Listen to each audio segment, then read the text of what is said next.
বহু স্বার্থপর, আমি তো নিয়মিত বলি, বহু স্বার্থপর মা বাপ। আরে মা বাপ পর্যন্ত বহু আছে এমন স্বার্থপর, এমন বহু মা বাপ যাদের কথা হলো তোর নামাজ রোজা আল্লাহ খোদা আমি এত কিছু বুঝি না, এটি তোরটা তোর বিষয়, আমার টাকার দরকার, পয়সা কামাই করতে হবে, আমার টাকা দরকার,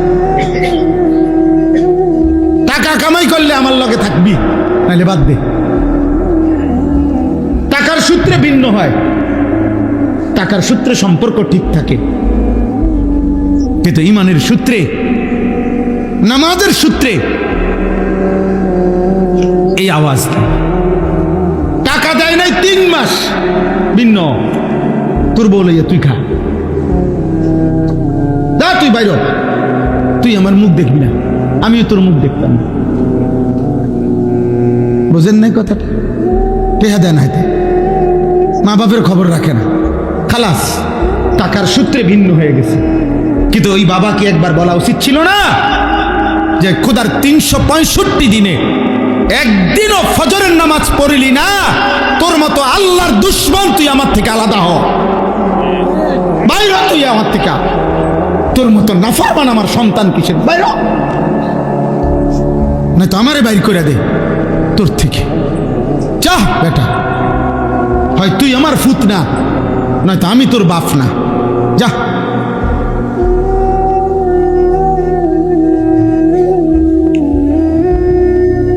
আছে এই বন্ধন, এই ফিকির, টাকার সূত্রে ভাব সম্পর্ক, কামাই রোজগারি পয়সা।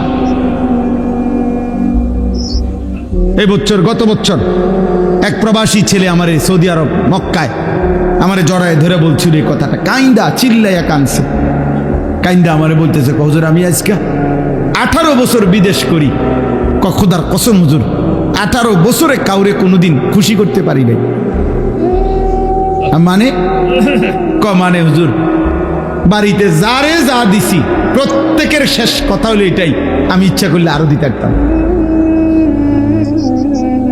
দিছি 10,000, কতে বিদেশ থাকে ইচ্ছা করলে 20,000 দিতে পারতাম। দিছি 5,000, তে বিদেশ থাকে ইচ্ছা করলে 10,000 দিতে পারতাম। তৃপ্ত করতে পারি নাই, মারেও না, বউরেও না, জিরেও না, বাপেরেও না, ভাইয়েরেও না, বোনেরেও না, কাউরে পারি নাই, কাউরে তৃপ্ত করতে পারি নাই। সবাই আরো চাই, আরো চাই, আরো চাই। প্রবাসীদের কান্না, প্রবাসীদের কষ্টের জীবন, আমার তো মনে হয় আসমানের নিচে জমিনের উপরে মানুষের মধ্যে সবচেয়ে বেশি কষ্ট যন্ত্রণা মানসিক প্রবাসীদের। আমি আমার জীবনে গত 10 বছর না, সেই 2015 সাল থেকে আলহামদুলিল্লাহ আল্লাহর দয়া এই হজ উমরায় বছরের পর বছর যাই। এই লম্বা সময়ে তো এইবারও এই উমরাতেও প্রত্যেক বছরই আমি মানে প্রবাসীদের ঘরে, রুমে, কামরায় যাই, কথাবার্তা বলি, ওদের কষ্টের কথা শুনি। এক প্রবাসী আমারে বলতেছে, হুজুর আমাকে কোনো দেশ নাই, হে কানতে কানতে কয়। আমি বললাম মানে? মানে এই দেশে সৌদি আরব যখন থাকি তখন কয় আজনবী, আর বাইক যখন আই কয় বিদেশি। কত তো আমার দেশ কই, আমি ওইখানেও পরদেশি, এখানেও আমি পরদেশি, তো আমার বাড়ি কই, আমার ঠিকানা কোথায়? এজন্য ভাই আমার কথা এটা, মহান আল্লাহ তাআলা এই জন্য আগে বলে নিছে কোরআনুল কারীমে, ইয়া আইয়ুহাল্লাযীনা আমানু আলাইকুম আনফুসাকুম। এই পৃথিবীর কেউ যদি তোমার খবর নাও নেয়, হে ঈমানদার, তুমি নিজেই নিজেকে মজবুত ভাবে আঁকড়িয়ে ধরো, কেউ খেয়াল না করুক, তারপরও একাকী হলেও নিজেরে নষ্ট করে দিও না। তোমার ঈমান, তোমার আখিরাত, তোমার কবর, তোমার আখিরাত, তোমার রব তোমার সামনে, তুমি তোমার মাওলার সামনে দাঁড়াইতে হবে সেদিন। ওয়ালা ইয়াসআলু হামিমুন হামিমা ইউবাসসারুনাহুম, আল্লাহ বলে কিয়ামতের দিন একবারে ঘনিষ্ঠ বন্ধু 2 চোখে সরাসরি বন্ধুকে দেখবে। এই যে আমি আর সে দোস্ত, ছাত্র জীবনের বন্ধু, ছাত্র জীবনের বন্ধু, সেই দারুল আরকাম 1993 সালের 94 সালের বন্ধু, 1994 সালে 95 সালে ওই সময় আমরা পড়ছি একসাথে, কত আগের কথা। তাইলে বলা যায় আজ 35 বছর 30 বছরের বন্ধুত্ব সম্পর্ক, খোদার কসম আল্লাহ বলে এমন চির চেনা হামিম কলিজার টুকরা বন্ধু হাসরের দিন একজন আরেকজনকে দেখে একবারের জন্য জিজ্ঞেস করবে না। আমরা মানুষ, আমাদের জন্যই আল্লাহর বিধান, আমরা পারবো দেখেই আমাদের জন্য বিধান। তাহলে এটা সম্ভব? অসম্ভব হইলে আল্লাহ তাআলা আমাদেরকে জন্তু জানোয়ার বানাইতো। মানুষ বানাইছেনই এ কথার হিসাব করে আমার পক্ষে আল্লাহর বিধান মানা সম্ভব। কোরআনুল কারীমের মধ্যে আছে, আল্লাহ তাআলা বলেন, ইউরিদুল্লাহু বিকুমুল ইউসরা ওয়ালা ইউরিদু বিকুমুল উসরা। আল্লাহ তাআলা বলে, বান্দা, আমি শরীয়তের প্রত্যেকটা বিধান, হালাল হারাম, করণীয় বর্জনীয়, আদেশ নিষেধ যাই দিয়েছি, প্রত্যেকটা হুকুম দিতে গিয়ে তোমাদের যেন সহজ হয় এটা আমি নিজে খেয়াল রাখছি। ওয়ালা ইউরিদু বিকুমুল উসরা, আমার একটা বান্দার সাথে কঠিন করব আমি আল্লাহ এটা চাই নাই, আমি চাই নাই বান্দা। মা জাআলা আলাইকুম ফিদ্দীনে মিন হারাজ। আল্লাহ তাআলা বলেন, আমার বান্দার উপরে দ্বীনের নামে, বিধানের নামে, শরীয়তের নামে, হুকুমের নামে কোনো পেরেশানি, অস্থিরতা, বোঝা আমি দেইনি। ওযু, নামাজ, রোজা, হজ, যাকাত, হালাল হারাম, পাক নাফাক, জায়েজ না জায়েজ কোনো ক্ষেত্রে আমি আল্লাহ তাআলা আমার বান্দা পেরেশানিতে পড়ে যাবে এমন কোনো বিধান আমি দেইনি। বরং প্রত্যেক অবস্থার ভিন্নতায় আমি আল্লাহ তাআলা ভিন্ন ভিন্ন বিধান দিছি। সে দাঁড়ায় নামাজ পড়তে পারছে না, আমি ভিন্ন বিধান রাখছি। সে বসে নামাজ পড়তে পারতেছে না, আমি তার জন্য ভিন্ন বিধান রাখতেছি। সে পানির কোনো ব্যবস্থা করতে পারছে না, আমি তার জন্য পবিত্রতার ভিন্ন বিধান রেখেছি। তার মানে সকল পরিস্থিতিতে আমি আল্লাহ তাআলা তার জন্য আলাদা আলাদা বিধান সাজায় দিছি। আমি কঠিন করি নাই। এক কথা এক সময় সব সময় একরকম না, অবস্থার ভিন্নতার কাছে। একদিকে বলছে রোজা ফরজ, আরেকদিকে বলছে ফামান কানা মিনকুম মারিদান আও আলা সাফারিন ফাইদ্দাতুম মিন আইয়ামিন উখরা। যদি তুমি প্রচন্ড অসুস্থ হও, যে অসুস্থতার কারণে রোজা রাখলে রোগ মারাত্মক বেড়ে যাবে, অথবা এত দূরবর্তী সফরে থাকো যে কারণে রোজা রাখলে তোমার শারীরিক ভীষণ কষ্ট হবে, তো ঠিক আছে, এই পরিমাণ রোজা অন্য সময় রাখেন, অন্য সময় রাখেন। এই যে প্রত্যেক অবস্থায় আল্লাহ তাআলা বিধান আলাদা আলাদা করে সাজায় দিছে, সাজায় দিছে। হাদিসের মধ্যে আছে, হযরত আবু হুরায়রা রাদিয়াল্লাহু তাআলা আনহু থেকে বর্ণিত, এক যুদ্ধের মধ্যে সাহাবায়ে কেরাম, যুদ্ধের মধ্যে একজন সাহাবী মাথার মধ্যে প্রচন্ড আহত হয়েছেন, আঘাতপ্রাপ্ত হয়েছেন। তো ওনার মাথার মধ্যে জখমের মধ্যে ব্যান্ডেজ ছিল তখনকার সময়ের হিসাবে। এখন ওনার উপরে গোসল ফরজ হয়েছে, প্রচন্ড ঠান্ডা, আবার জখম। তো উনি কাউকে জিজ্ঞেস করছেন, এই অবস্থায়ও কি আমাকে গোসলই করতে হবে? অন্যরা বলছেন, হ্যাঁ, গোসল করা ছাড়া আর উপায় কি? তো তিনি গোসল করছেন, ফলে ওই জখমের জায়গা, অসুস্থতার ওই জায়গাটা বেড়ে গিয়ে ওই সাহাবী শাহাদাত বরণ করছেন, ইন্তেকাল করছেন। মদিনায় আসার পরে নবী সাল্লাল্লাহু আলাইহি সাল্লামকে যখন এই ঘটনা জানাইছেন, আল্লাহ নবী সাল্লাল্লাহু আলাইহি সাল্লাম ভীষণ রাগান্বিত হয়েছেন, ভীষণ। হায়, তোমরা তারে মেরে ফেললা, তোমরা তাকে মেরে ফেললা, তোমরা তাকে মেরে ফেললা, 3 বার বলছেন। এবং বললেন, কেন জিজ্ঞেস করলা না, কেন জিজ্ঞেস করলা না, কেন জিজ্ঞেস করলাম, আমাকে জিজ্ঞেস করলে না কেন? অস্থিরতা প্রকাশ করছেন। এরপরে বলছেন, ইন্নামা শিফাউল আইয়্যা আসওয়াল।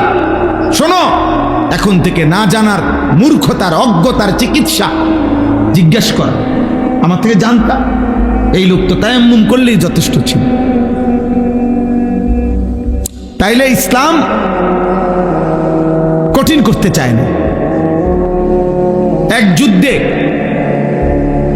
এক সাহাবী একজন কাফেরের বুকের উপরে উঠা তাকে হত্যা করবে, শেষ তরবারি চালাবে, ঠিক ওই টাইমে ওই লোকটা লা ইলাহা ইল্লাল্লাহ মুহাম্মাদুর রাসূলুল্লাহ এটা বলে উঠছে। ওই কাফেরটা, ওই সাহাবী বলতেছেন, না তুমি এখন বাঁচার জন্য এটা পড়ছো, কইয়া তাকে হত্যা করছে। মদিনায় আসার পরে নবী সাল্লাল্লাহু আলাইহি সাল্লামের কাছে যখন এটা জানানো হয়েছে, বুখারীর হাদিস, আল্লাহ নবী সাল্লাল্লাহু আলাইহি সাল্লাম এত রাগান্বিত হয়েছেন, তিনবার এই কথা বলছে, হাল্লা শাকাক্তা কালবা, আরে তুমি তার কলিজাটা খুললে চাইতা, তুমি তার কলিজা খুললে দেখতা, কে তোমারে বলল? সে তো একবারের জন্য হলো বলছিল, তুমি তার এরপরও গর্দান তরবারি চালাইলা কেন? তুমি কি তার কলিজা ছিঁড়া দেখছো যে ঈমান নাই? এইভাবে আল্লাহ নবী সাল্লাল্লাহু আলাইহি সাল্লাম বারবার বলতেছিলেন। সাহাবী বর্ণনা করছেন যে হায় আল্লাহর কসম, আমার মনে হচ্ছিল আমি যদি আমার মায়ের পেটে জন্ম না নিতাম তাইলে তো আজ আমি এত বড় রসুলের সামনে কথা শুনতে হইত না। তাইলে ওই সামান্য সময়ের কালেমাটাকে পর্যন্ত নবী সাল্লাল্লাহু আলাইহি সাল্লাম গ্রহণ করতে চাইছেন। এই জন্য দোস্ত, এটা জরুরি বিষয়। দিন পালন করা আসলেই সহজ। গুনার জন্য অনেক কাঠখড় পোহাইতে হয়, অনেক কৌশল, মিথ্যা, চুরি, ডাকাতি, জিনা, ব্যভিচার, মদ, জুয়া, সুদ, কিস্তি, হারাম, বেহায়াপনা, বেপরদেগি, অসভ্যতা, নোংরামি, অশ্লীলতা, বেহায়াপনার জন্য অনেক কৌশল করতে হয়, অনেক মিথ্যা, অনেক ধোঁকা, অনেক লুকোচুরি, অনেক আড়াল, অনেক কিছুর আশ্রয় নিতে হয়। কিন্তু আল্লাহ তাআলার এক এক হুকুমের গোলামি করার জন্য, আনুগত্যের জন্য কোনো লুকোচুরি করতে হয় না। ইবাদত করা সহজ, ইবাদত করা সহজ।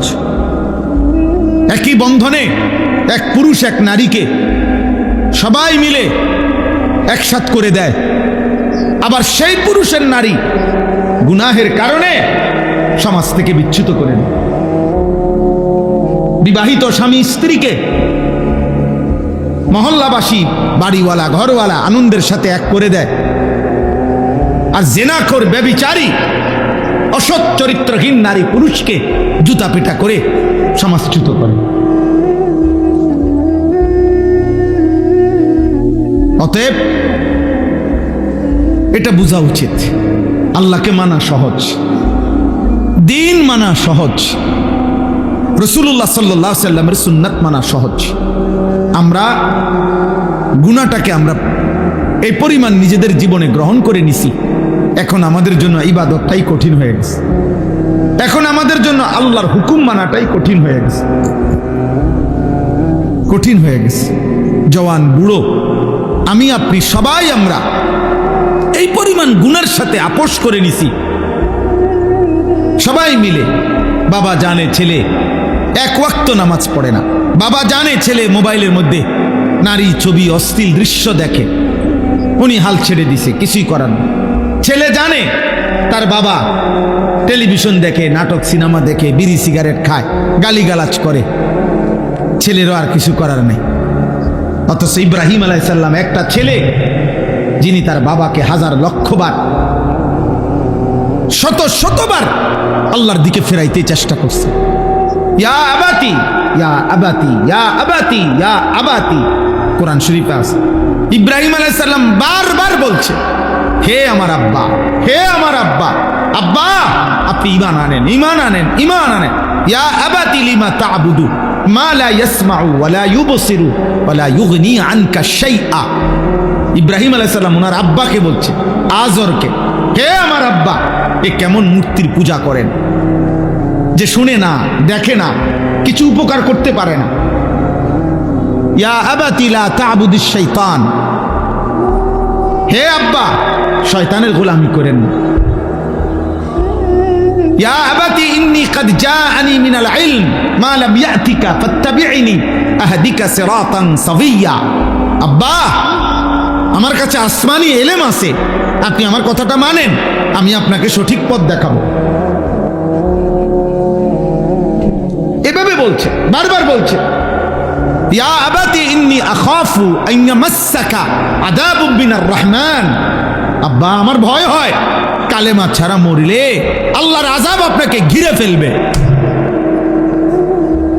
আপনার কবরে আযাব ঘিরে ফেলবে। আপনি ফিরেন আব্বা, ফিরেন। মা হাদিহি তামাসিলুল্লাতী আনতুম লাহা আকিফুন।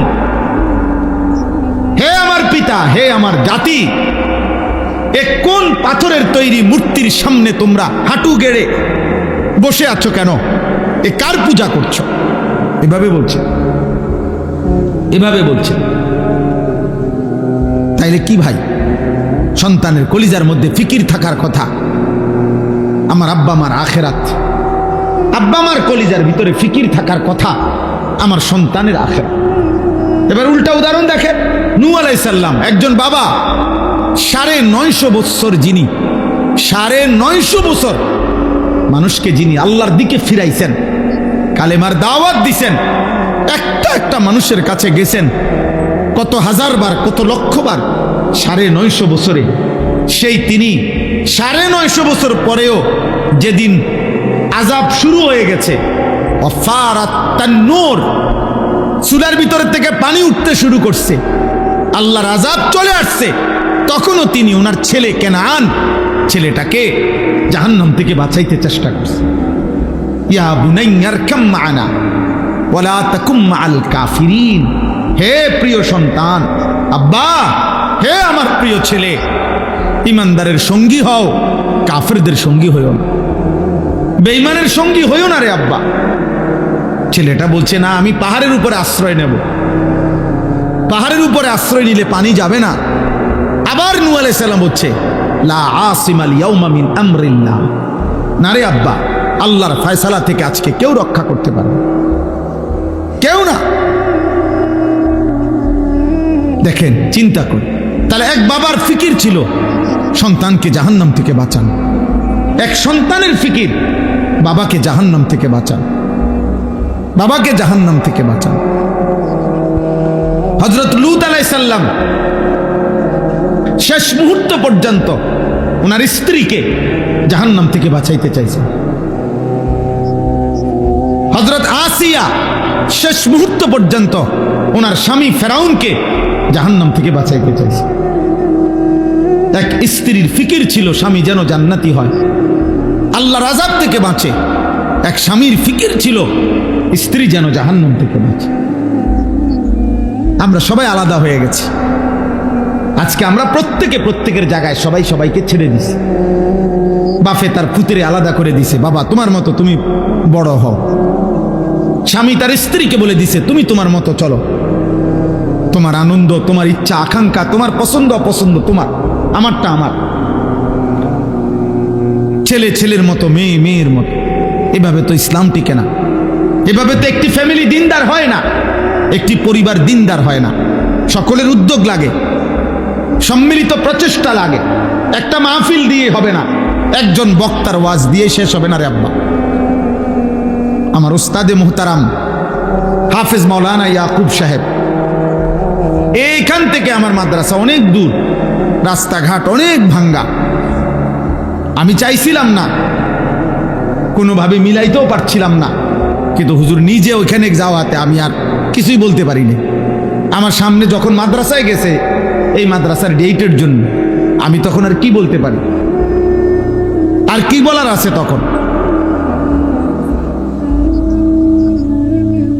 তাইলে বাপ, আমার প্রথম কথা এটা, আমি সংখ্যা বুঝি না, সমর্থন দিয়ে আমি করব কি, জনপ্রিয়তা দিয়ে আমি করব কি, উপস্থিতি বেশি না কম এটা দিয়ে কিচ্ছু আসে যায় না। আপনাদের প্রথম আমার কথা এটা, দিন মানা সহজ, ইসলাম মানা সহজ। ছেলেদেরকে বলি, বাপ আমি এই মাত্র কেন বলছি, সহিলপুর, তুমি নষ্ট হয়ে গেলে, পচে গেলে, চরিত্রহীন হয়ে গেলে, এই সমাজের কারো হাতে সময় নাই তোমার খবর নিও। স্বার্থপর এই সমাজ, তুমি নারী আর উলঙ্গ ছবি দেখতে দেখতে, মদ আর নেশার জুয়ার আড্ডায় তুমি যদি পচাও যাও, গল্লেও যাও, গন্ধ ছড়ে, ফিরাইয়া নেওয়ার টাইনা আনবে এমন লোক একদমই কম, একদমই কম।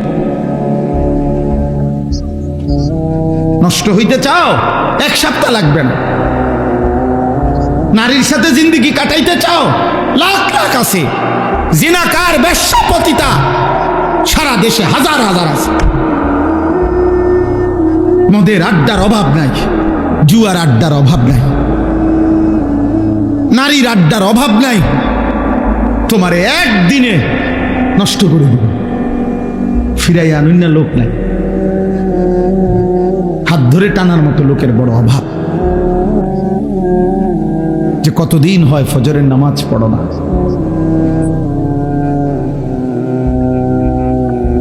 কে তোমাকে বলবে 25 বছরও কোনোদিন মালিকের কোরআন একটা পৃষ্ঠা পড়তেও জানো না?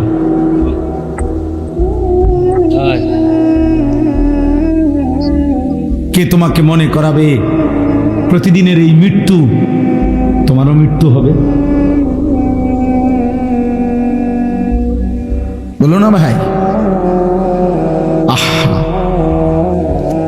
বহু স্বার্থপর, আমি তো নিয়মিত বলি, বহু স্বার্থপর মা বাপ। আরে মা বাপ পর্যন্ত বহু আছে এমন স্বার্থপর, এমন বহু মা বাপ যাদের কথা হইল তোর নামাজ রোজা আল্লাহ খোদা আমি এত কিছু বুঝি না, এটি তোরটা তোর বিষয়, আমার টাকার দরকার, পয়সা কামাই করতে হবে, আমার টাকা দরকার, টাকা কামাই করলে আমার লগে থাকবি, নাহলে বাদ দে।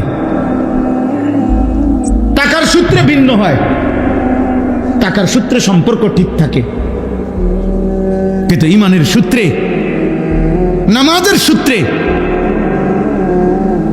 এই আওয়াজ। টাকা দেয় নাই 3 মাস, ভিন্ন। তোর বলে তুই খা, তুই বাইর, তুই আমার মুখ দেখবি না, আমিও তোর মুখ দেখতাম। বোঝেন নাই কথাটা? টেহা দেন হাতে, মা বাপের খবর রাখে না, খালাস, টাকার সূত্রে ভিন্ন হয়ে গেছে। কিন্তু ওই বাবাকে একবার বলা উচিত ছিল না যে খোদার 365 দিনে একদিনও ফজরের নামাজ পড়লি না, তোর মতো আল্লাহর দুশ্মন, তুই আমার থেকে আলাদা হ, বাইর হ তুই আমার থেকে, তোর মতো নাফরমান আমার সন্তান কিসের, বাইর না তো আমারে বাইর করে দে তোর থেকে। চাহ বেটা, হয় তুই আমার ফুত না, নয়তো আমি তোর বাপ না, যা।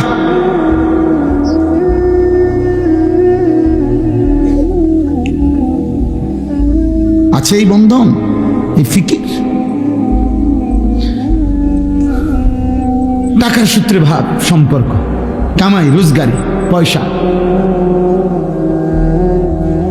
এই বছর, গত বছর এক প্রবাসী ছেলে আমারে সৌদি আরব মক্কায় আমারে জড়ায় ধরে বলছিল এই কথাটা, কাইন্দা চিল্লাইয়া কানছে, কাইন্দা আমারে বলতেছে, হুজুর আমি আজকে 18 বছর বিদেশ করি, খোদার কসম হুজুর 18 বছরে কাউরে কোনোদিন খুশি করতে পারি নাই।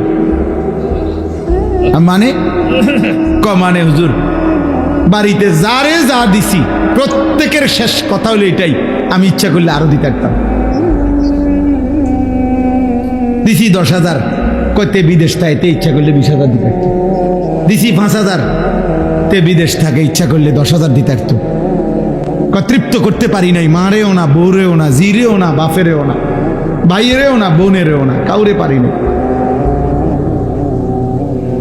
কাউরে তৃপ্তি করতে পারি নাই। সবাই আরো চাই, আরো চাই, আরো চাই। প্রবাসীদের কান্না, প্রবাসীদের কষ্টের জীবন, আমার তো মনে হয় আসমানের নিচে জমিনের উপরে মানুষের মধ্যে সবচেয়ে বেশি কষ্ট, যন্ত্রণা মানসিক প্রবাসীদের। আমি আমার জীবনে গত 10 বছর না, সেই 2015 সাল থেকে আলহামদুলিল্লাহ আল্লাহর দয়া এই হজ ওমরায় বছরের পর বছর যাই। এই লম্বা সময়ে তো এইবারও এই উমরাতেও প্রত্যেক বছরই আমি মানে প্রবাসীদের ঘরে, রুমে, কামরায় যাই, কথাবার্তা বলি, ওদের কষ্টের কথা শুনি। এক প্রবাসী আমারে বলতেছে, হুজুর আমাকে কোনো দেশ নাই, হে কানতে কানতে কয়। আমি বললাম মানে? মানে এই দেশে সৌদি আরব যখন থাকি তখন কয় আজনবী, আর বাইক যখন আই কয় বিদেশি। কত তো আমার দেশ কই? আমি ওইখানেও পরদেশি, এখানেও আমি পরদেশি, তো আমার বাড়ি কই? আমার ঠিকানা কোথায়? এজন্য ভাই আমার কথা এটা, মহান আল্লাহ তাআলা এই জন্য আগে বলে নিছে কোরআনুল কারীমে, ইয়া আইয়ুহাল্লাযীনা আমানু আলাইকুম আনফুসাকুম। এই পৃথিবীর কেউ যদি তোমার খবর নাও নেয়, হে ঈমানদার, তুমি নিজেই নিজেকে মজবুত ভাবে আঁকড়িয়ে ধরো। কেউ খেয়াল না করুক, তারপরও একাকী হলেও নিজেরে নষ্ট করে দিও না। তোমার ঈমান, তোমার আখিরাত, তোমার কবর, তোমার আখিরাত, তোমার রব তোমার সামনে, তুমি তোমার মাওলার সামনে দাঁড়াইতে হবে সেদিন। ওয়ালা ইয়াসআলু হামিমুন হামিমা ইউবাসসারুনাহুম। আল্লাহ বলে কিয়ামতের দিন একবারে ঘনিষ্ঠ বন্ধু দুই চোখে সরাসরি বন্ধুকে দেখবে। এই যে আমি আর সে দোস্ত, ছাত্র জীবনের বন্ধু, ছাত্র জীবনের বন্ধু, সেই দারুল আরকাম 1993 সালের 94 সালের বন্ধু, 1994 সালে 95 সালে, ওই সময় আমরা পড়ছি একসাথে। কত আগের কথা! তাইলে বলা যায় আজ 35 বছর 30 বছরের বন্ধুত্ব সম্পর্ক। খোদার কসম আল্লাহ বলে, এমন চিরচেনা হামিম কলিজার টুকরা বন্ধু হাসরের দিন একজন আরেকজনকে দেখে একবারের জন্য জিজ্ঞেস করবে না। ওয়ালা ইয়াসআলু হামিমুন হামিমা ইউবাসসারুনাহুম। একে অপরকে দেখবে। ইয়াওয়াদ্দুল মুজরিমু লাউ ইয়াফতাদি মিন আযাবি ইয়াউমিইদিন বিবানিহি ওয়া সাহিবাতিহি ওয়া আখিহি ওয়া ফাসিলাতিহি আল্লাতী তুউবিহি ওয়া মান ফিল আরদি জামিআ সুম্মা ইউনজিহি। আল্লাহ বলে, হাসরের ময়দানে সেদিন নাফরমান জাহান্নামের দিকে এক নজর তাকাইয়া জাহান্নামের ভয়ানক আযাব দেখে একটা চিৎকার দিয়ে আল্লাহকে বলবে, মাওলা আমার ছেলে মেয়েগুলোরে জাহান্নামে দিয়ে দেন, আমারে বাঁচায়া দেন। আমার স্ত্রীকে জাহান্নামে দিয়ে দেন, মাওলা আমারে বাঁচিয়ে দেন। আমার ভাই বোনদেরকে জাহান্নামে দিয়ে দেন, আমারে বাঁচিয়ে দেন। ওয়া ফাসিলাতিহি আল্লাতী তুউবি। যেই পাড়া, যেই মহল্লায় আমি বড় হয়েছি, বেড়ে উঠেছি, আমার সেই মহল্লাবাসীকে জাহান্নামে দিয়ে দেন, আমারে বাঁচায়া দেন। ওয়া মান ফিল আরদি জামিআ। আদম থেকে ইসরাফিলের ফুঁ পর্যন্ত জমিনের যত মানুষ সবাইকে মাওলা জাহান্নামে দিয়ে দেন, আমারে শুধু বাঁচায়া দেন। আমি পারবো না রে মাওলা, এমন আগুন সইতে পারবো না। আল্লাহ বলবেন, কাল্লা, না না না না, হবে না বান্দা, হবে না। ইন্নাহা লাযা, ধাও ধাও লেলিহান, আগুনের ওই শিখার মধ্যে তোকে ফেলা হবে। নাজ্জাআতাল লিশাওয়া। আল্লাহ বলেন, এক সেকেন্ডে বেঈমান জাহান্নামের আগুন তোর সারা দেহের চামড়া খসে ফেলবে, খুলে ফেলবে, চামড়া তুলে ফেলবে। তাদউ মান আদবারা ওয়া তাওয়াল্লা ওয়া জামাআ ফাআওয়া। আল্লাহ বলে, প্রত্যেক নাফরমান এদিক সেদিক পলাইতে চাইবে জাহান্নামের ভয়ে। খোদার কসম আল্লাহ বলেন, জাহান্নামের আগুন নাফরমানকে আগুন সরাসরি ডাক দিয়া দিয়া ভিতরে ঢুকায় ফেলবে। আগুন আগুন ডাক, আগুন ডাক দিয়া বলবে, এই নেশাখোর এদিকে, ওদিকে যাস কই? এই মদখোর বেঈমান এদিকে, এদিকে ভিতরে ঢোক। এই জুয়ারি এদিকে, সারা রাত নর্তকী দেখতি উলঙ্গ ছবি নাফরমান এদিকে, ওদিকে যাস কই? সুদখোর কিস্তিখোর হারাম করে দিকে, বেপর্দা বেহায়া নর্তকী এদিকে, ভিতরে ঢোক। তাদের অর্থ এটা, আগুন ডাক দিবে। আগুন আগুন ডেকে ডেকে আল্লাহ বলতেছে, পাপী নাফরমানদেরকে ভিতরে ঢুকায়। ফেরেশতা লাগবে না, ফেরেশতা লাগবে না। আমি নিজে হাদিসে পড়ছি, আল্লাহ নবী সাল্লাল্লাহু আলাইহি ওয়াসাল্লাম হচ্ছে ফুলসিরাতের দুই পাশে আগুনের মানে এটারে কেমনে বুঝানো, আপনারা নোঙ্গর দেখছেন কিনা, মানে অর্থাৎ নৌকা লঞ্চ পারে আসলে যেরকম একটা আংটাওয়ালা ফালায় যে, এটারে কি কয়, নোঙ্গর, বুঝছেন নি কথা? এটা এরকম আংটাওয়ালা, আংটা আংটা লোহার, এই নৌকা যেটার মধ্যে আটকায়, নৌকাটার মধ্যে ফালাইলে এটা আটকে আর কি, লঞ্চ নৌকা, বুঝছেন নি? এই লোহার আংটা আংটাওয়ালা এইটা এই হাদিসের মধ্যে আছে, কালালিব ফুলসিরাতের দুই পাশে এরকম আগুনের লোহার এই আংটা লাগানো থাকবে। আল্লাহর কসম, নবীজি বলছে নাফরমানকে ওই আংটাটাই না ছিঁড়া জাহান্নামে ফেলবে।